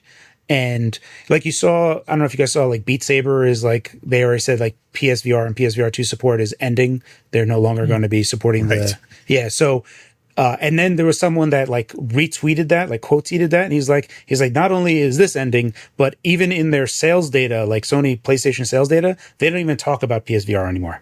So, I think the writing is on the wall for like PSVR, but PlayStation is still monumentally very strong, and they still have PlayStation still exists as the premier console gaming experience. Like, if you want the absolute best console gaming experience, you buy a PS5 Pro, and that's what you get. And they own that now. And not for nothing, while Microsoft might have tried competing in that arena since even the original Xbox days, right? And Xbox 360, while the Xbox Series X was as good as a PS5, you found that most people were just buying a PS5 anyway, because even some games were running better on PS5. That 20% extra fill rate, how they ran the games, it just worked better on PS5. So you just have a lot of people gravitating to the best they could possibly get on console. And I think that that's what they're going to still lean on. But for me, whenever I see the State of Play, I still see them holding tight to their traditional stuff, and they do not really want to, I don't know if you guys remember if like the original PlayStation 5 launch, they had Demon Souls, and it wasn't even like declarative only on PS5. It was like open-ended, like, oh, it's going to come to PC as well. And Demon Souls still to this day has not come out to PC, even though I think it was on the GeForce leak list, right? Like, Demon Souls was on the... I believe so, yeah. Yeah. So yeah, Carrie, good. Carrie, are you saying, and I think you are, right? Just want to be sure. So, like, and this is not me asking for a prediction either, but like, it's your feeling that like Astrobot, for example, won't be coming to PC, or at least not as soon as Sony had been trending, right? Like, they had been trending closer and closer and closer. And you think Astrobot is an example of a game that may break that trend? Yeah, if you look like they were like, it was like 28 months, 24 months, 20 months, 14 months, 12 months. And you can see like this gradual thing. And then it's like, Astrobot is, not for nothing, but PlayStation 5 really doesn't have that many first party games, but like we're not hearing anything about Astrobot coming to PC at all. Yeah. And Demon Souls, which was supposed to have a port, but like there's been so many, Gran like Turismo was supposed to have a port. Exactly. And like that on VR would probably sell really good on PC for VR purposes. Yeah. There's just a bunch of things where it's just like you feel like they've gotten like really close to each other. Like they don't really like what's happening. And Helldivers is like their biggest success. And now even like the Helldivers guys are like breaking away from Sony themselves. So there's obviously some contention going on in the background that we're not privy to, but it's like, oh, we're so happy with our Sony thing, that's why we're no longer working with them directly. It's like, all right, that's odd. Yeah. I would argue though that the fact that we have to come up with ideas of games that haven't been ported to PC says a lot about Sony. Like right now, like every game that I kind of want to play on the PS5 is on PC now, God of War and all that kind of stuff, the Horizon games. There's so many that have been ported over, and I can't think of a lot of games that I want to be ported over. Astrobot's a good example, but there's a lot of controller specific things in that game where I can see them saying, it takes way too much from the experience. We're not going to move it over. That's the only kind of like favor I'm going to give Sony in that regard. I think it's really going to come down to the future launches, Ghost of Yotei and Snake Eater and stuff. Or actually, Snake Eater is already coming to PC. It is, yeah. But yeah, Ghost of Yotei, I think, would probably be a good option to kind of look at. Also, to support your point, Russ, in terms of like future releases, Marvel Tokon, we know that's coming to PC. And that's an interesting use case because it's not exactly gas, right? Like it's not what we think of when we think of like live service games. Most likely it'll have, bunch of microtransactions, stuff like that. Not most likely, but there's a good chance that you'll be able to buy costumes and things like that. But it's just not the typical fighting games is not the typical genre we think of when we think of live service. Yeah. It's the whole where Sony sits right now, and not for nothing, but even like Bloodborne, right? Like Bloodborne has had these like porting to PC things forever, and like you can't really speak too much about it on there, but it's like where there was smoke, there was fire, and so many people were certain that it was happening, and then there's just like something happened in the background where that there is a PC port of Bloodborne sitting somewhere unused. There's like not using it at all. So it's I don't know. There's like a part of me that feels like there's someone that is like traditional Sony that is really just putting the kibosh on a lot of different things, even though that they have. And is it kind of like the closing the barn door when the horse already left? Ostensibly, when you like all the state of plays that we've seen is like, well, that's coming to PC, that's coming to PC, that's coming to PC. Here's the Steam store page for that. Here's the Steam store page for that. You don't look at state of play and go, oh, this is only PlayStation. But when you look at a Nintendo Direct, there's like, oh, there's going to be some of this that's coming to PC, but then there's very specific stuff that I know for certain will never come to PC unless hell freezes over. So I think in that regard, there are people that were never buying a PlayStation anyway, and now their feelings are more cemented that they will just continue to wait. And if it doesn't, they just won't get it at all. And I don't know where that's going to come with Sony in terms of financials, right? Like they do want to hold firm to that idea that the PlayStation has to remain strong, and they have been whittling away at that. I don't think that that's the case because I feel like people just like PlayStation. They just like it. They want to play on it. And that's all that it comes down to. And I feel like this worry that they have about devaluing or whatever isn't really the case. I think that there's just people that just love PlayStation and are going to play on PlayStation. I think it's really just a matter of I think it's really just a matter of like people who already put their money into the Xbox ecosystem or the PC ecosystem feeling like they don't need to buy a PS5 now, which I think is great. Yeah. Anyway, Bill. Yeah. I don't think that they're going to move away from putting games on PC from PlayStation. I think that they're going to continue to do that. And it's hilarious to me that we're kind of talking about how this move from Microsoft could really hurt PlayStation, but PlayStation is just doing very well right now with the number of units that they are shipping. It's hilarious to me. Not that I think that we're wrong about it could do damage to PlayStation, but it is hilarious to me to think that the company that's in third place could do this one thing and have such a huge effect on the company that is in first place. You know what I mean? Sony hates this one weird trick. It all hinges on Astrobot. You know, they put Astrobot on PC, Sony is done. That's it. It's over. All right. I have another question for the entire panel. And of course, comments, let us know what you guys think about this. When we talk about this next gen console that's a PC, let's pretend that it's true, that it is going to be a PC. Does Microsoft subsidize that in the hopes that they're getting money back from Game Pass?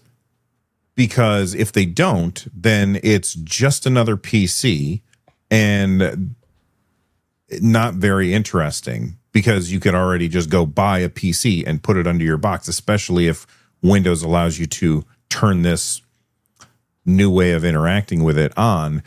Then if they don't, how do they compete with Sony? Because Sony's going to be a lot cheaper than an Xbox PC that's not subsidized. Russ? I think the proof is in the pudding, and they already raised prices on their Xbox consoles. So I think those days are over. They're not going to subsidize. They're just going to try to get some of that money back as well. But I would argue they need to. They need to make it competitive against like the framework desktop PC that I was talking about before. Like they need to make it like this thing is cheaper than the other ones and can still do a little bit more. Like the way that the original Steam Deck price point was like, holy crap, for $400, I'm gonna be able to do all that stuff. You know, even if we're buying the $650 version, like that was a huge selling point. And so it does need to compete, but I don't think that they will specifically undercut it just because they can. Rich, do you think that they price it low enough to allow it to compete with PlayStation, or are they instead competing with, I don't know, I'm just going to pull one out of a hat, Alienware, for example, right. You know? Yeah. I'm glad Russ said undercutting, because I was taking notes, and the thing I wrote in my notes as Russ was saying undercutting right before he used that word was, can we bring back undercutting? Can we bring back undercutting competitors? Like that was such a big thing, and it's gone, right? Like nobody does that anymore. And so like competition in the marketplace is good, but I feel like the competitors these days are not colluding, right? Because that would be illegal. But they are, you know, erring on the side that benefits all the corporations and not, you know, like you said, raising the price, right? And they're not alone. Microsoft wasn't the only manufacturer that raised prices. Sony did it twice. There you go, right? So like, no, I don't think they will subsidize. I wish they would. I do like Kerry's idea that he had last week of, you know, was it Kerry? Of 1 year of Game Pass, right? Like doing 1 year. So 1 year was Russ that said it. I said 3 months. Russ. And then Russ was like 1 year. And I was like, I think that's the correct choice. Yeah. 1 year is for sure the correct choice. I love that idea. And they can do it, right? Like they can lose that money per se. And I think it would hurt them a lot less than losing money on hardware. Like they can do that fairly easily. From the outside looking in as a nobody, it seems like they can. And so like that would be a way to subsidize that cost per se. What I think they will do, and I think that everyone is going to do as prices continue to rise, is like lean on payment plans, like bake the payment plan into the Game Pass as they've been doing, but just lean on that, right? Like you pay $30 a month, it's paid off in whatever, I don't know, but you get the idea. Yeah, that makes a lot of sense. Carrie, you shook your head when I asked, so I already know the answer. Yeah, I don't think that they're going to subsidize. And to Russ's point, and we actually had this discussion a few weeks prior as well, is that, especially when I was still in the disbelief stage of, right now, PC playing Xbox side is a far more likely situation to me. The Xbox Series X playing Steam games is, I still don't think going to happen. But if that does become a reality, that means that the price increase for the Series X no longer looks as crappy as it did before, because now you're competing with PCs that it will be cheaper than a PC for what you get out of it. And then you're in a weird situation where people were like, I'm not buying a Series X. And then when it came $700, like, oh, I'm definitely not buying this. And then it's like, oh, it also plays Steam games. Like, you played your trap card so wisely, sir. I think that is like, I have my own PC gaming hardware in my living room, but I already have an Xbox Series X. I don't use it because I play on the PC side. But if I didn't, like, if Xbox Series X already played Steam and other stuff, I also would not have put that thing there, and I would just lean on that. So I don't see them, ultimately, this getting to the point, I don't see them subsidizing squat, especially for Asus or any other third-party partner. I think, like we had talked about last week, was that they've already been doing, like, they did PC Game Pass Ultimate for 3 months, and then some companies got like 1 month, and then it became 3 months of PC Game Pass and not Ultimate. So they're like, whittling down to like what they can do. And I still feel like 3 months is where they like make a compromise. I do feel like a year is like a good amount of time where that's like an attractive thing, and it also gets people in there. I don't know if Microsoft would do it, but I think it's the right choice. Again, I don't see them subsidizing squat. Okay. Last question about this, and then we got to move on. Do you have to pay for online? Oh, for Xbox stuff, Xbox containered stuff, you'd need Game Pass Core. Anything that's on PC Game Pass, do you need? Like, anything you would only need it for like, yeah. Steam games, you won't. Exactly, Steam games. There you go. That's what I was thinking. No, there's no way that they would be able to. How would they dictate? Like, would they just shut off the network control? Like, there's no way. It's gone. You can't do nothing. They change your DNS settings, and you can't change them back. Yeah, I don't see that happening. I see it only for like Xbox games that are in that Xbox container type of thing. Yeah. And PC is. I mean, you've seen them. Like, there's been so much stuff. Oh, what's his name? He's like the main PR guy for Xbox. They've been trying to get rid of Xbox Live Gold for a long time, and it took them a long time before that even just like became Game Pass Core, and people still weren't happy with it. And it was like, oh, free to play games don't need Xbox Live anymore. I feel like Microsoft, especially where with Game Pass is as a service itself, rather than needing money for online play, I think that they just want to lean on Game Pass more, and I don't think that they like value that. Whereas Nintendo and Sony, because they beat them up so bad, not for nothing, Microsoft needs to not have free multiplayer.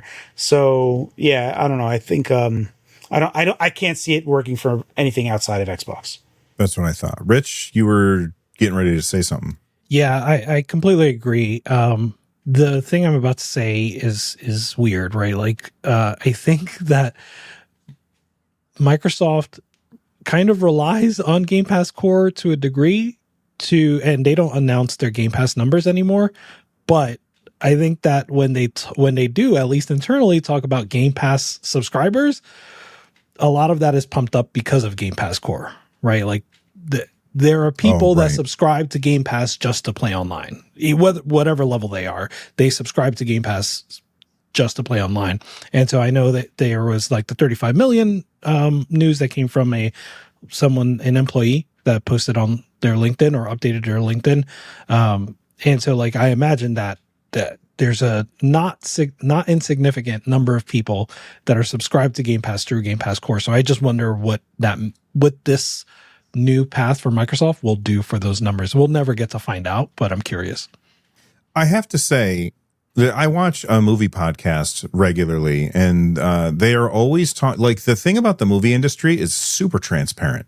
Like, know how much money this movie spent to make this movie. You know how much marketing budget they have. You know how much money that they made in opening weekend, and all of that stuff is just, anybody can see it. And the video game industry is very, very stingy with sharing information. And does anyone? Sorry, I didn't mean to cut you off. Go ahead. No, go ahead. Does anyone know if that has to do with unions? Like, is it that because unions are so embedded into filmmaking, that's why it has to be transparent. Well, the thing I was about to say is, what the hell? How come we never know? So I don't know. One of the things that I do know is that early days for like box office sales, like how they got box office sales numbers, was they literally called up movie theaters and said, "Hey, how many tickets did you sell?" And they were like, "Oh, 4,000." And they're like, "Thanks so much." And they call up another movie theater, and they just get those numbers. That's crazy. Like that is literally how they got box office sales, was literally talking and calling up and asking. So I know that to be a true thing from like, I don't know, 1960s, 1970s or whatever. But yeah, it's not that but at that time, no one really valued data that much. They were like, who was that? Some reporter was just asking how many movie tickets we sold. They're like, oh, okay, cool. Yeah. Like, I don't know if it's actually related, because you could still probably pay people fairly based on residuals and stuff like that, even just them knowing kind of what the numbers really are. But it just seems like that's somehow that may be related. It's just interesting to me when I'm listening to the movie podcast and I'm like, oh, wow, they did this and that was how much they need to break even on that. Right. Like, it's an interesting conversation to listen to. And I'm jealous. Me too. That we can't have that conversation because all of it's a secret. Yeah.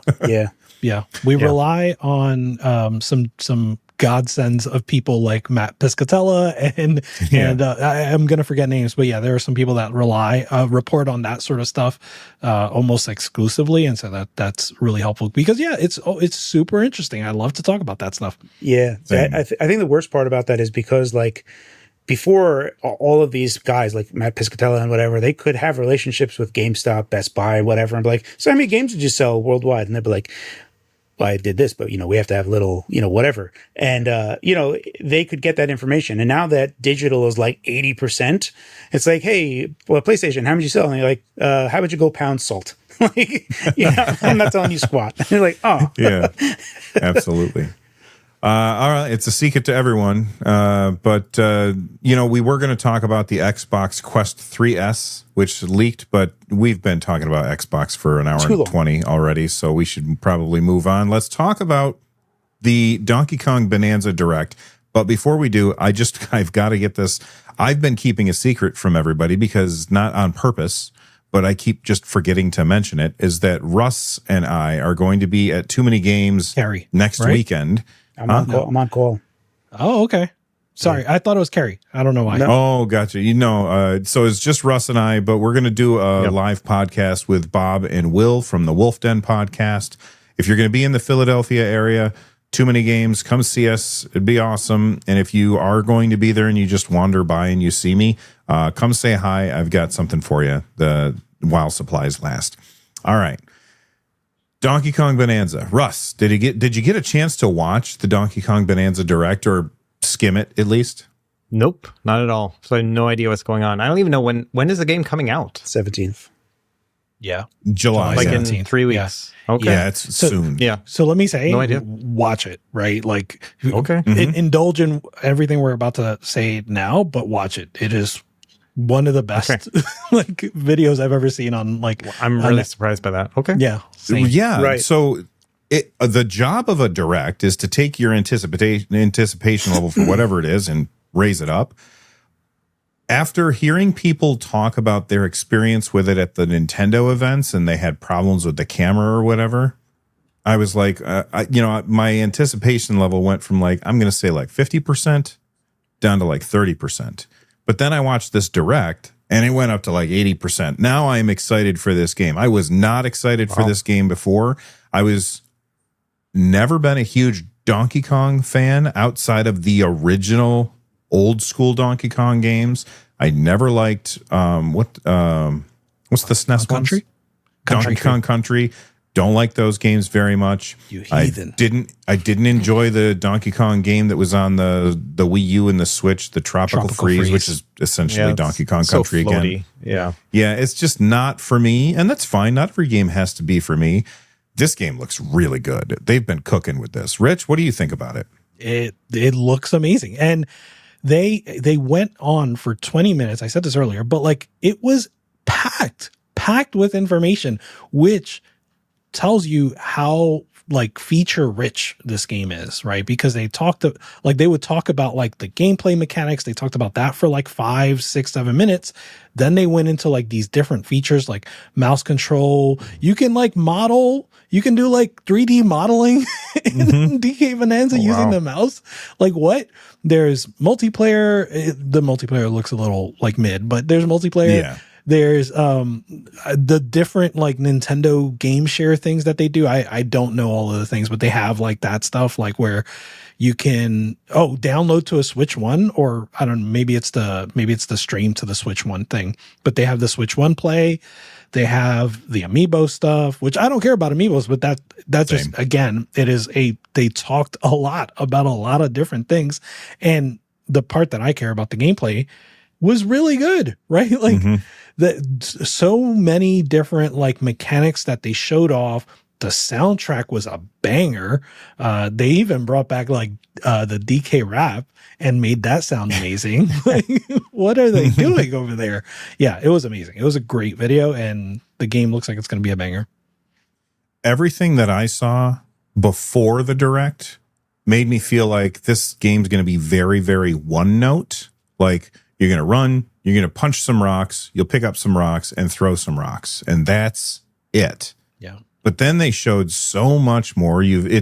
First off, it seems like it's a prequel to the original Donkey Kong game, because you've got a young Pauline and her and Donkey Kong are friends. I'm wondering if Mario is the bad guy at the end that takes her away, which would be very cool and would go against some people's, expectations. It's giving Braid. Sorry, Braid spoilers. But it looks really, really fun. Carrie, did you get a chance to watch the Direct? I did. I had already pre-ordered DK Bonanza prior to this coming out. I was like, he's like effectively like the second. This should have been a launch title in my opinion. But I pre-ordered it anyway. So I actually liked what I saw with like the breakable type of environments that they were in. Yeah. But the one thing that I got from the Direct was that there's a part of me that feels like there's the Breath of the Wild engine in this in some capacity. Like he's like gliding around in some parts, and it like how you're looking from like the top down view, in how the geometry is done and how it's rendered. It feels like it's like built on top of that. And I don't know if it's actually smaller segments, because I think it is smaller segments, because you have that overworld map and you kind of like click on this one and then you just get like put into that one. So it's not like a gigantic overworld like Breath of the Wild, but far more condensed. But perhaps it's a whole new engine. That's interesting. I think the Resetera folks were speculating it's the Mario Odyssey team that's working on this. Right, yeah. I was going to say, that's what it kind of reminds me of a mix of those two games. I'm watching it right now, just the gameplay. Yeah, and it looks to me like Mario Odyssey, but then there's Breath of the Wild elements. Yeah, there's like one part where he's like flying above and there's just like water and like the island. And I'm like, man, that just looks like Breath of the Wild to me. And I feel like at some point, because isn't Mario Odyssey like Unreal Engine something? Oh, I don't know. I know that Breath of the Wild is its own engine, like that they made. It's an ImSim in a lot of different ways, right? Like there's like you can roll logs, you can light a log on fire and have that go, and then light other things on fire. There's things that happen that are simulation type of stuff in the Breath of the Wild engine. And when I look at this, when I see him climbing up the walls, I'm like, that's how, like it just feels like there's like Breath of the Wildy elements in there. I do see Odyssey in there as well. Like there's that art style, but I can't help shake that Breath of the Wild engine in there. Yeah, and maybe some of that terrain destruction, terrain creation can lend towards sort of MSME gameplay, like maybe requires like the same sort of physics that engine that Breath of the Wild I feel has. like it. Yeah. I feel like it's a Breath of the Wild plus. Like there's an extension of that engine that they were working on, and they put Donkey Kong in it. Not that there were like, because when they were making Breath of the Wild, I think like when they first started the engine, it was just a guy like climbing up and down a tree to see how that would work dynamically climbing. And I see this dynamic climbing system that they have in here as well. And I feel like it's in that same vein. Like it's all of these things that were already baked in. Having said that, ultimately, what it feels like is like it does have Odyssey things in there because you got that whole like traditional Banjo-Kazooie like collectathon type of platformer type of thing going on. But that's like, generally speaking, it looks pretty awesome. I felt like it was going to be a Donkey Kong game, and I felt like it would have been like Banjo-Kazooie, just like by my gut feeling. And I feel like that's kind of the same thing. Where you're just jumping into worlds, Mario 64 style, right? Like that's how I ultimately perceive it. I still think it looks awesome. I was like happy with it prior. I didn't really go into it too much. I just saw some things like, oh, destructible terrain and whatever. Okay, cool. After seeing it, I still have the same general feelings. When you talk about just really quick for the game stream to the Switch 1, the actual cool part about that, because streaming to a thing ad hoc style is whatever. But apparently, a thing that they're not really talking about that much is that the Switch 2 can stream a split screen to a Switch 1. Right. It does not have to be the same screen that you're looking at. Yeah. So they are actually getting a stream of a second viewport that they are controlling. That is completely independent from what you're looking at. And that is actually cool. Yeah. And when that becomes a reality, if we go back weeks before when we thought that the dock would have a thing that you could stream to so that you can play Wii U games, you can do that. And remember when Paris was like, you'll stream to a Switch 1? And I was like, that seems nuts. And that's what they're doing. Yeah. I don't know. It's interesting. Like, that's just from a technical side. I think that's how that all boiled down is whatever, because like, it's like, oh, then you can do Wii U games and 3DS games and DS games. But you need to switch one to your other screen. So stupid. But yeah, I don't know. Ultimately, for the game itself, I'm very interested in it. So, Russ, do you have any questions for us after I'm watching. I've been watching. I'm like almost halfway through the stream right now, and it's an interesting. You know, the ostrich and the zebra. You can turn into these other animals, and then the ostrich like flying. I just saw that part. It very much looks Breath of the Wild or Tears of the Kingdom to me at that point. I feel like this is a lot more game than you usually get in a Donkey Kong game. You know, usually it's like you play that first level, you're like, all right, I understand what's going on. Donkey Kong Country. You guys got to stop. Jeez. I love the Super Nintendo original one, but all the other ones I have not been able to really fathom. Like they're too floaty and just, I don't know. They're just a little bit too punishing for me. Yeah, they are punishing. And that's how I feel about Donkey Kong Country as well. It's like, I prefer games where when you're running and playing, you could possibly get through on the first run a level. Right. Without dying, like it's possible. And I always felt like in Donkey Kong, it was about dying and then memorizing that spot where you died. The SNES part of the gameplay of that, and that they were criticized for that, and it's one of the weaker points. I think the modern, the retro developed Donkey Kong countries, the ones that came on Wii and Wii U, don't rely on that and don't have that. You can. As much as you can say beat a Super Meat Boy level on the first try, you can beat a Donkey Kong Country, a modern Donkey Kong Country on the first try. Like it doesn't have that like trial based thing, but it is hard. It is difficult. It's challenging, right? Yeah. Yeah. Well, that's Donkey Kong Country Bonanza comes out on the 17th. What day? July 17th. On the 17th, I got confused because I looked at the show notes and it said 6/18, and I'm like, that just happened. That was the direct. Right? Yes, that was the day of the direct. All right, before we get out of here, because we have been going for an hour and a half, I did want to tell everybody, like, Star Wars Battlefront 2. People have been asking for Star Wars Battlefront 3 ever since Star Wars Andor came out. I will say, Andor, probably the best Star Wars has ever been. If you haven't watched it, watch it. It's really good TV. But then people were like, I don't know how people related Andor to Star Wars Battlefront 2, but right after Andor, everybody was like, we need Star Wars Battlefront 3. And Star Wars Battlefront 2 launched, I don't remember when, but it did not do well. EA had tried to shoehorn some pay-to-win BS into it.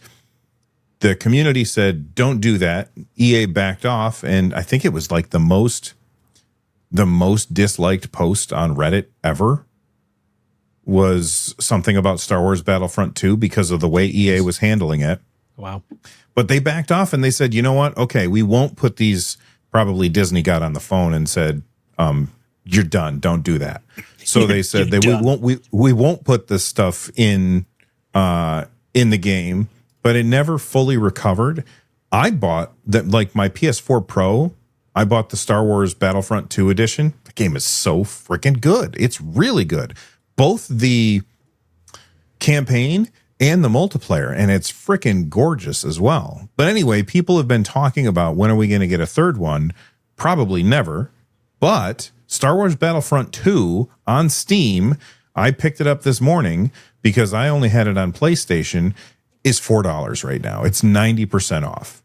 So I added it to my library this morning for $4. And it's on sale until June 26th, which is in 4 days from when we record this. You guys will probably see this tomorrow. You can pick it up if you want to. Do any of you guys picking it up, or do you guys all already have it on PC? I have it in my cart right now, and I just want to mention that Squadrons is also $4, and that's also VR friendly. So you get the PC and the VR version, $4, and again 90% off. So those two, I think I'm going to pick them up after we're done. I'm at a crossroads with that a little bit, only because I had gotten them on Origin when EA was like, we're not doing anything on Steam anymore. And then Origin was like having some like mega sales, and I bought it on there. And then I've been slowly buying things. Like I bought like the Need for Speed collection because it was like 90% off. And I feel like 90% off is the right price that they like making amends to me. This is like, we're sorry, Carrie. Yeah, we're so sorry, Carrie. We know you bought this on Origin, but just buy it on Steam as well because that's what you prefer. And I say, sure, to the most part. Like I've been buying a few things, but not like, because when I'm clicking on all of them, even though they're 90% off, and I own them on Origin already, they add up, and it's like here $72, and I'm like, I don't $72 want all of this stuff, and even if it's 90% off, I don't know. So I just been like slowly buying them, so it doesn't feel as bad.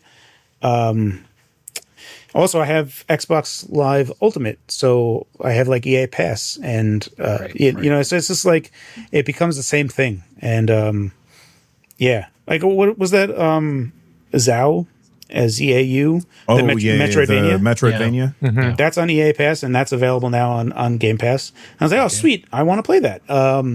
So yeah, it's like along those same lines. It's like if I just wait 6 months or a year, I'll be able to play it. And there's so much to play that I think the only game that I wanted to play that I did not want to wait for a potential release was Astrobot. Yeah. It's the only one that I had bought recently, like day one. I have to get it because otherwise Game Pass has been my day one machine. Yeah. So I'm just making sure I follow. You already own it? I own it multiple times. I just don't think I own it on Steam. So you're not going to buy it again. Yeah, that makes sense. Okay. Rich? I think I own it on Origin too, but I went ahead and pulled the trigger. So bought. I will say, steamdb.info, I checked the charts, and to your point, Bill, it reached the peak in this last 24 hours. So 35K players, currently like 31K players, but it reached that 35K peak in the last 24 hours. So I mean, this is the most popular it's been. Not for nothing. It looks crazy good. Like it's still... Yeah. It's funny. So I do own it on Xbox already from the Xbox One days, but like, I don't know if they make it so you can play your Xbox games on PC. Do I need to buy it right now? In 3 months, will I already be able to play it on PC? Who knows? Are you willing to take that $4 bet, though, Russ? Right. I'm not. It's already in my cart. All right. We've got, I need more time in the day. I haven't played any friggin' video games at all this week. Of course, it's the end of the school year. Things are ramping up at my day job, and it's just been crazy. So I haven't played anything. But Rich, you've been playing a game that both you and I purchased while we were recording the show, I believe, when Russ told us about it a long time ago. There was an old episode. Russ was telling us about this game, and if you're watching carefully, you can see both me and Rich are looking down at our phones as we're buying stuff that Russ is telling us about. What's that game you've been playing, Rich? Parking Garage Rally Circuit. So it is up to 97% positive reviews on Steam. So it's overwhelmingly positive. And it is really good. I finished so they have like 3 car classes. I finished the light car class. Wow. So, and I have all gold, right? And then it ramps up. So the medium, I think it's the heavy actually, comes next, is harder than the light. So it's taken a while to get through it. But I really enjoy it. I just enjoy doing time trials. I enjoy this sort of like, perfectionist kind of gaming, and there are leaderboards too. So like even once you get gold, if you are that type of person like I am, you can try to get like top 50%, top 30%, top 10% on the leaderboard, and it'll show you that. So it's not just a number, which I actually like that system, that sort of like percentile based system, because I'm not going to look at like 1 through 50, 500, whatever. Right. But if I am like top 20 percentile, I will ask myself, do I think I can get top 10%? And I'll try to go for it. I got a question for you. Yeah. So I watched a lot of people playing, and they can boost right out of the line. Yes. Like in the beginning of the game, like you can in Mario Kart. I've never figured out how to do that. How do you do that? It's when they say set, like right after it says set, you do it. So it's a little bit like the Mario Kart timing, but it's if you go from playing Mario Kart to this, it's going to be weird. Yeah. It's as soon as they say set, but not before, you can do it. And it's pretty generous after set.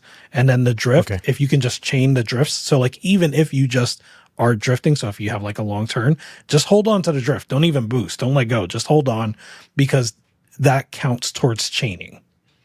Okay. Yeah. Okay. That's I got to keep working at it. That one game, Russ got it for me for Christmas. That one game is one aesthetic style that I wish was used more widely. Sega quads are such a vibe that dude, I love Sega quads and how they're like just super chunky. And I don't know how to properly express it. But when I see that, it's just, I like, you look at Panzer Dragoon Saga or Panzer Dragoon Daytona, those big chunky wheels, and you're just VR racing. Like there's just that style. Everyone, you see way more PlayStation 1 type of aesthetic has been, in a lot more indie games. Yeah. And it's probably because it's a lot harder to do the Sega Saturn, it's definitely more Sega Saturn as like the top end of what that was. But like, oh man, I love that style so much. I wish more games used it. To your point about the aesthetic, is the soundtrack, like, man, they nail like Sega Saturn style, like Sega Rally, Daytona, like you said, that sort of soundtrack. And then it also has a little bit of like Tony Hawk's Pro Skater vibe too, at least the track, the last track, where it's like a victory lap kind of thing. Yeah, that's one thing that it just always.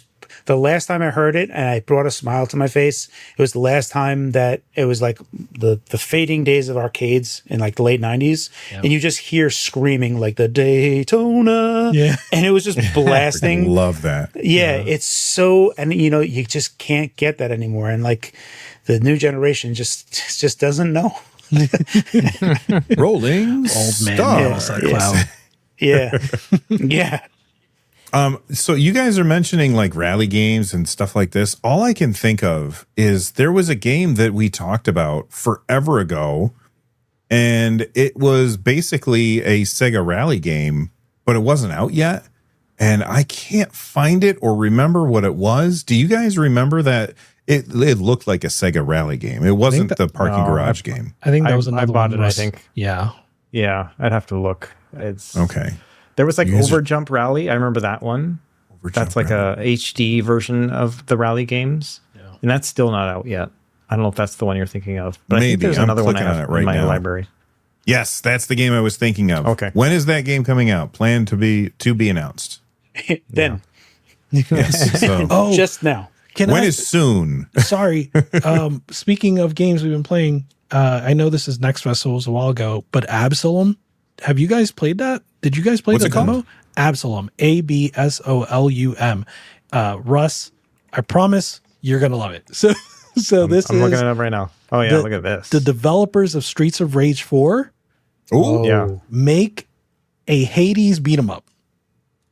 Like it is like hell Hades, yes. roguelike lore. Like it's like Hades, but it's a beat 'em up. Wow. Yeah. And There's a demo out. You can add it. Yeah, I'm going to add it to my library right now. Yes. Wow. Play that demo. I promise. Yeah. You guys will This love Add it. to library. You know, there's like this super high fidelity 2D games, which is like how we thought like the progression of video games were going to happen before 3D took over. Thanks, Nintendo. Yeah, you know, like I'm still waiting for that Simpsons boxing arcade game, which I've seen like, you know what I mean? You know what I remember? It's just like way too like it was like Punch Out, but like to the next level of animation. Yeah. And there has been some other Punch Out games that have come out that have, you know, been super animated, but nothing as gigantic as that Simpsons thing was. What was the game that you and I saw when we were at PAX last year? Big Boy Boxing or something. Big Boy Boxing, yeah. Yeah. Familiar? That I'm still interested in. Like I want to play. And that game was like brutally hard, like like an nth degree harder than Punch Out in terms of like memorization of, you know how you play Punch Out games. It's like, oh, when he does this, I do this, and then it's just the Simon. That's all it is, right? You know, it's like boop boop, and that's what you're doing. Right. But it's kind of rewarding in that way, where it's a fighting game, but ostensibly puzzle in a way. Right. Little rhythm, little puzzle. Yeah, exactly. Yes. I love that. You know, speaking of that, you know, you remember the movie Big with Tom Hanks, and he's playing that game in the beginning, and it's a PC adventure game, and it's like that ice wizard. Oh, yeah. Someone made that game, and like you could play it further, and it's the exact same art style. Even though that game never existed, you can find it on Game Jolt, I believe. I love that stuff. When Yeah, they do stuff like that.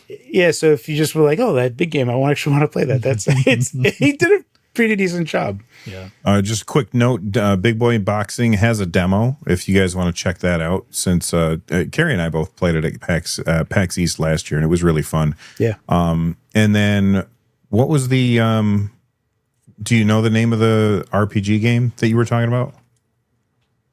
Oh, that I just Big one. From Big? Oh, no, let me look it up. Oh, okay. If you're looking for a really cool old school CRPG, then check out Scald Against the Black Priory. Like, it looks like an old ass. It looks like a game that existed, you know, on old computers a very long time ago. It's very, very interesting game, and no demo for that one though. Is that one? Did you talk about that here before? That sounds familiar. I did talk about Scald. I don't know, probably a year ago or something like that. Nice. It's a pretty cool game. Yeah. Cavern of the Evil Wizard is what the game was called in the movie. Cavern of the Evil Wizard. All right. I like that. So Russ, you're like me. You didn't get a chance to play anything this week, right? No, I'm getting ready for too many games because that's a long trip for me, and so I'll be gone from the house for like 5 days to order gonna it put over on there, your and then in a portables? couple days. I don't know what I'm bringing yet. You know, I'm not really sure. I'm thinking the Switch 2, just because I'm meeting up with a friend there and he hasn't seen it yet, so I kind of wanted to show it off to him. But yeah, I haven't really decided what I'm going to bring for handhelds and stuff. But yeah, I've just been like nose to the grindstone, like just making a bunch of videos that can release while I'm gone, basically. Smart man. And then Carrie just sent it to me in Discord. It's over at Game. I'll put the link in the description down below so that you guys can check it out. But it is exactly what Russ said, Cavern of the Evil Wizard. So I love that somebody made that game based on that movie. That is amazing. All right. Carrie, you been playing Oblivion and Blueprints. We've talked a lot about those games.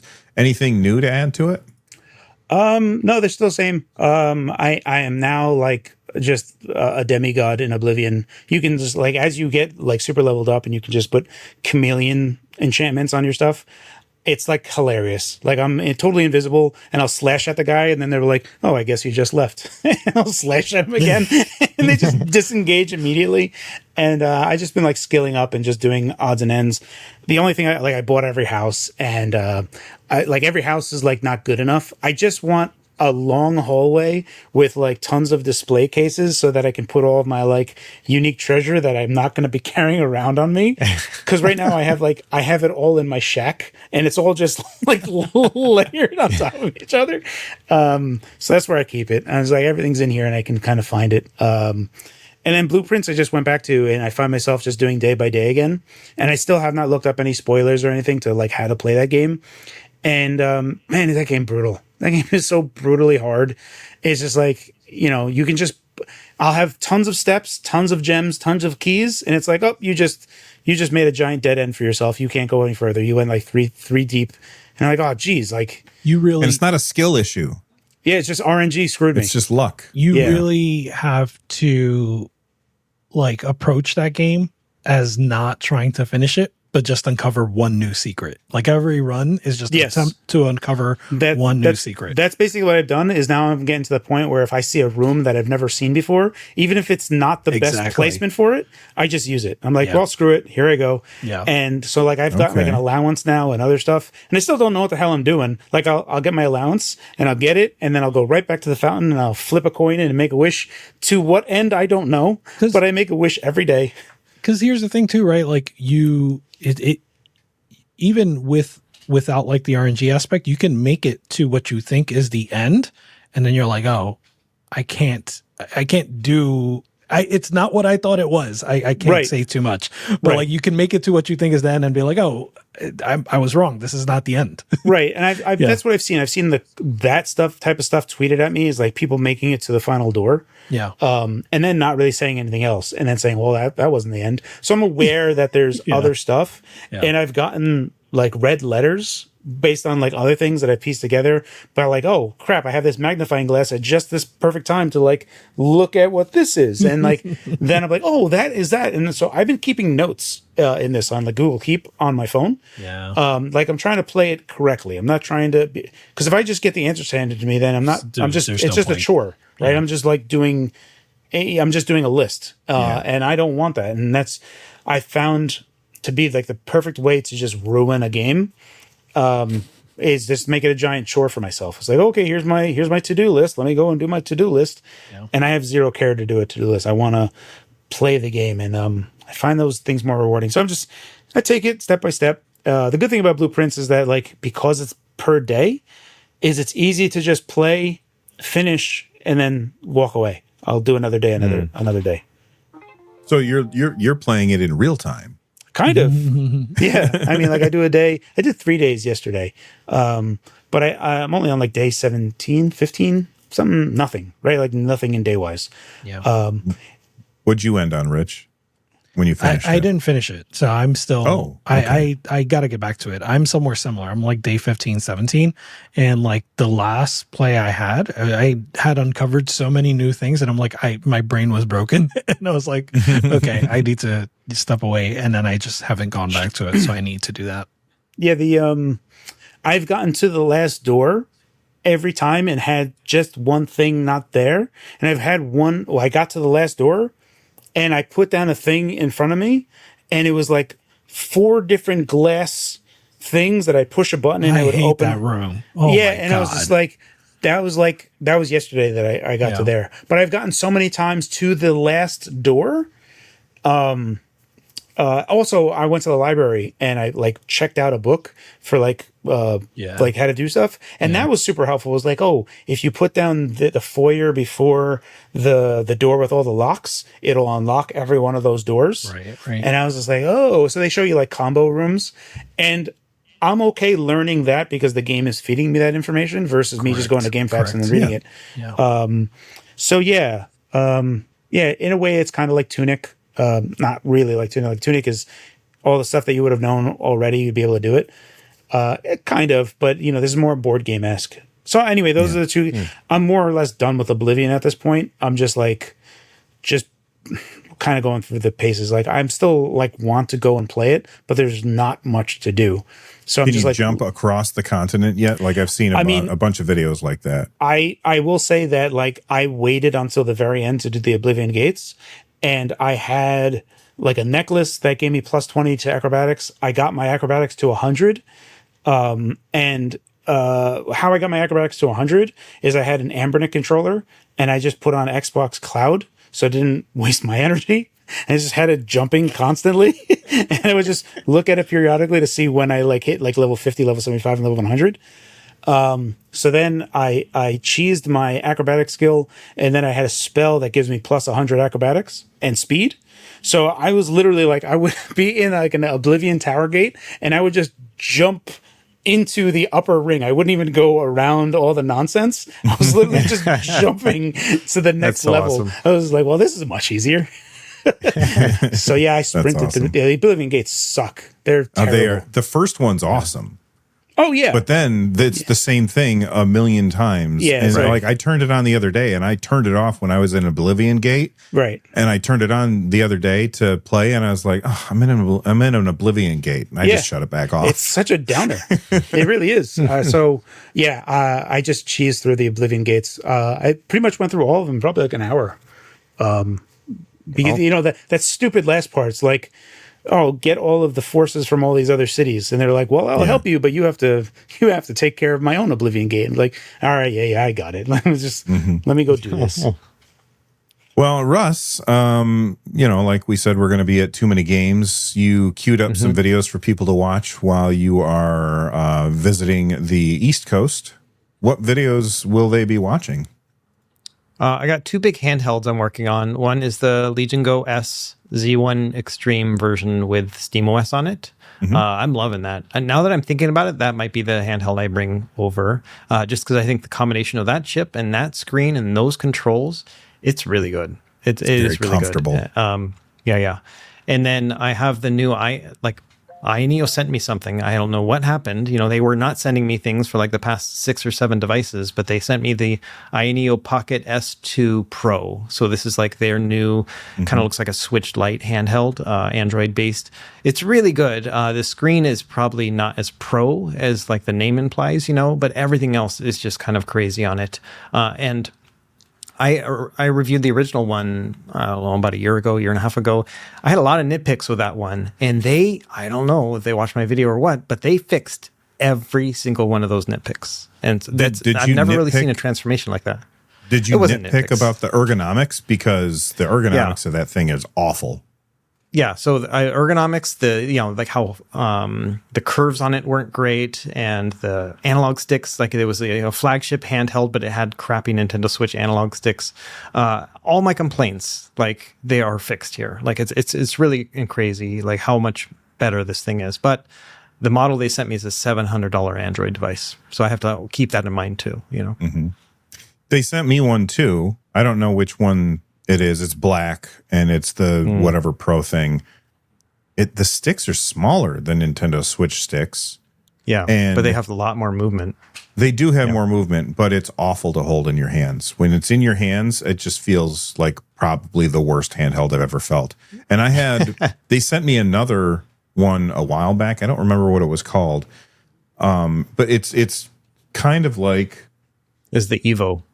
Yeah, the Pocket Evo. That one feels so much better in your hands because it's curved. It's not flat. Right. Yeah. I and this makes me want to bring my other Pocket S to Too Many Games so you can feel that one, because it was terrible. This one is so much better now than the old one. So it was like playing a chocolate bar. It was really bad. All right. Rich, you've been making videos. Got anything coming up? Yes. I am not far enough into anything right now. But I have a few things. So I'll probably the next one is what the Steam Deck can learn from Switch 2. That's what I'm thinking. Okay. Yeah. Look out Very for that. cool. Carrie, what are you working on? You told us earlier you can't tell us. Oh, no. So that's something like I've been working on a bunch. The thing I have right now is I'm actually finishing up my review of the original Legion Go S on Windows. And while it is better than it was originally, it's still crap. And it's a shame because everything else about the device is fantastic. Like ergonomically, it's great. The screen is fantastic. The D-pad's good. The buttons are great. Russ told me he's like it has good bones, and it really does. It has fantastic bones, and that chip is just a slog. and I still have to ask if I can just put SteamOS on this just to do a comparison video later on. But I'm going to try to finish up that one because I want to show like the before and after of the performance with the OEM drivers versus the mainline Radeon drivers. And there is an improvement, but it's still like, it's so stupid. Like there's just so many things that are just dumb where I'll just like, I'll have Celeste and I'm like, here, look, it's using 20 watts. Here, I'm going to put the CPU at 1.1 gigahertz. Oh, it's using 5 watts. How about that? Oh, still runs just perfectly. I don't know why they don't just do this. This is really dumb, right? But it can do this. So I'm like going through the battery. Like I have to deplete the battery to collect all the logs to show a before and after of like, this is how good it could be. This is how crappy it actually is. So it's like, you can do this, but you won't, and you're not going to like it. So that's the video I have. The only other video that I'm working on, I've been like hitting it every day, is I'm trying to, it's kind of cool, and I don't know how good I'm going to succeed at this. I kind of have it working, but I take high frame rate video of a Switch handheld and just have it moving, and I am able to calculate frame changes on 120 FPS video, and I have an external device that kind of gives sanity to what's recorded as well. So I have two inputs of what frequencies oscillate at, and then I can capture that, and then just like have like a digital foundry graph on a handheld, just taking video. But I'm also exporting that as a CSV file so that I could just put it into my program and be like, this is what it gets on average, 1% and 0.2 percentile versus this. And I can show like direct comparisons, and so I can put the Steam Deck in the same power profile as the Switch 2 and be like, the Switch 2 is X amount better than a Switch than a Steam Deck when you force the Steam Deck in this. But if you run a Steam Deck at its max, this is what it actually is. So I'll be able to answer that question as best as I possibly can. And I don't know when that video will happen because it's not there yet. So that's what I've been working on. Awesome. I just put out a video today or yesterday, I can't remember now, where basically Valve ported one of my favorite features of the Steam Deck over to Windows. It's not the same. It's not Mango HUD, but it's like Mango HUD. Yeah. So now I'm never going to have to reinstall Afterburner or Riva Tuner or HW Info again on a Windows device to test it, because I can just go into Steam, say, put this on my screen, and I can see how the games are performing. Yeah. Which is awesome when you're trying to nail down like what settings to use, and you have all of these just voluminous settings in a video game, and you're like, well, when I change this, what happens? Right.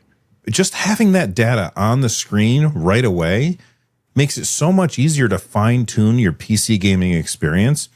And it's not something I ever bothered with until the Steam Deck came out, because the Steam Deck made it so easy. Right. So that's the video that I put out either yesterday or today. I can't remember. But make sure that you check that out, as well as check out Russ's videos, Carrie's videos, and Rich's videos. There's going to be links to all of them in the description down below. And thank you for hanging out with us for 2 hours. You guys are awesome. Stay rad, everybody. Bye-bye. See you guys. Bye, guys. Bye-bye.